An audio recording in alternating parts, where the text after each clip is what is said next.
Baionako pausa zentro aizinean etorkinak atxeden hartzeko 2018 maieratik dagoen zentroan alegia, jendarmen kontrol arrazistak daudela salatu dute. Arratsaldeon ikusentzuleok gutxienez atzo goizetik daude hemen etengabe polizien 2 auto eta kontrolatua izan den familia batekin izan gara, baita zentroa irekitzea egin duzuen Baionako auzapezarekin ere. Bestalde, presidentziarako hauteskundeak amaituta, Frantziako hauteskunde legegileen lehia hasi da. EH Baik 3 hautesbarrutietako hautagaiak aurkeztu ditu eta mezua eman dute ez dutela Frantzia mailako ezkerreko alderdien aliantza mugimenduetan sartzeko asmorik.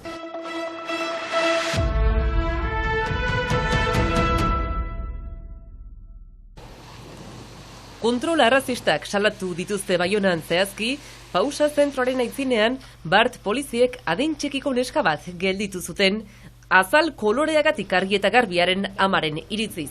Argi eta garbi da, kontrol de faziez zela, zeren ni ez naute kontrolatu. Badugu saia, Baionana, nire alabari lehen aldia zen gertatzen zela, baina argi da, batzutan ahabiaja edo beltzara malimazira, kontrol gehiago baduzula. Irene eta haren alaba pausa zentroaren paretik igarotzen ari ziren, alaba itzinetik eta metro batzuk atzetik ama.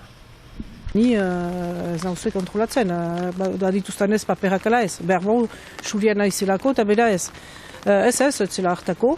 Gita garbi dela kontrol de faziez, ni frantxez erritartasuna badut, nahiz eta nire alabak berdin, nahiz eta lahu beltza izan frantxez erritartasuna badu. Bon, hola, argi, guai hartio erraiten edo ukatzen dutena, agerian usten dute, behin eta berriz. Horregatik, gertakaria salatu nahi dute orain. Egan nahi du bat, ez zirela hemen bakean bizitzen al, ez baduzu, ez bazira normetan sartzen, gero beste aldetik, nire ustez olako salaketak, edo olako gertakariek badira egunero eta berdira salatu. Azkenean, abokatu ez ezik, Jangene Etxegarai Baionako auzapeza ere bertaratu zen eta hark egin zituen bitartekari lanak. En effet, que toute la journée d'hier, des contrôles de police avaient ikusi nuen atzoko egun osoan zehar poliziak kontrolak zeudela bertan.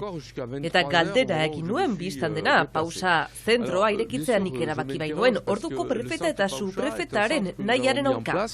Je le sais, contre la volonté du préfet et du sous-préfet de l'époque, et j'assume complètement la décision qui a été la mienne de créer ce centre.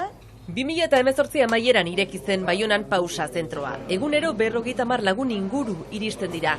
Eta 2019 eta 2021 urteen artean, 20.000 lagunetik gora pasatu dira hemendik. Jusqu'à ce jour et depuis 2018, où avec le précédent procureur de la République... 2018tik fiskalarekin eta polizien arduradunekin akordioa genuen. Ez tazitua, baina bai modus vivandi moduko bat. Une espèce de modus vivendi. Zentroa errespetatua izaiteko, ongi kudeatua izanen zelako, Baionako auzapezaren eta elkargoko presidentearen aginpean.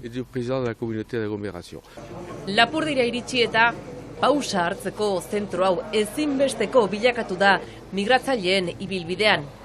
Eta injustu muga igarotzeko saiakeran beste pertsona bat zendu da berriki. Eusko Jaurlaritzako segurtasun sailak gaur jakinaraztera eman duenez duela 10 egun Bidasoa ibaira erori omen zen migratzaile baten bila ari dira goizetik.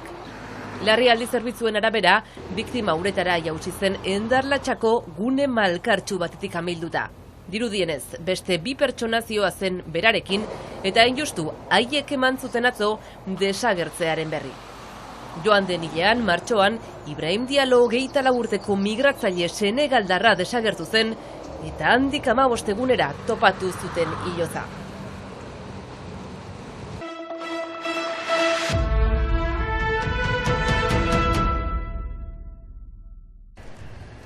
Ekainean iraganen diren hauteskunde legegilei begira, EH Baik da hautagaiak aurkeztu ditu. 4. hautesbarrutian Barnekaldean Egoitz Urrutiko etxea titularra eta Teresa Lekunberri ordezko gisa.